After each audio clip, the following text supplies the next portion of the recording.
Education వచ్చేసి BSc BEd teacher పోస్టులకు చాలాసార్లు ట్రై చేసిన 1 మార్క్స్ 2 మార్క్స్లోనే వెళ్ళిపోయినా. మహిళా సంఘాలలో నేను 50 రూపాయలకు బుక్ కీపింగ్ చేసేదాన్ని.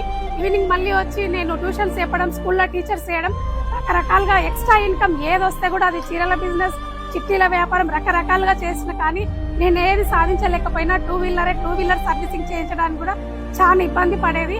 ఈ కార్ తీసుకున్నాం విన్నింగ్ థింగ్. మనం ఎడ్యుకేషన్ సిస్టమ్ లో ఉంటూ అప్లైన్ సబ్మిషన్ లో ఉంటూ ఇలాంటి meetings to meeting, function to function లాగా నేను అటెండ్ అయ్యి తీసుకోవడం చాలా ఆనందకరంగా ఉంది. ఈ రోజు నేను విస్టేజ్ మిలీనియర్ కౌన్సిల్ మెంబర్ తో నేను సార్ వాళ్ళ లాస్ట్ మనకు వీక్ లో యాన్యువలింగ్ జరిగితే లండన్ వెళ్ళి మళ్ళీ వచ్చి కూడా మమ్మల్ని మా ఫ్యామిలీ మెంబర్స్ లాగా మర్చిపోకుండా ఇక్కడ అందరి ముందు కార్ యాన్యువలింగ్ చేసుకోవడం చాలా హ్యాపీగా ఉంది. ఇక్కడ ఉన్న అందరు బ్రదర్స్ కి సిస్టర్ కి పేరు పేరున ధన్యవాదములు. నాకే కార్ రావడం కాదు, నా టీమ్ లో కూడా ప్రతి ఒక్కరికి కార్స్ రావాలని కోరుకుంటున్నా. టీం కోసం 99% వర్క్ చేస్తా, 1% నా కోసం నేను చేస్తా. Thank you. I wish you.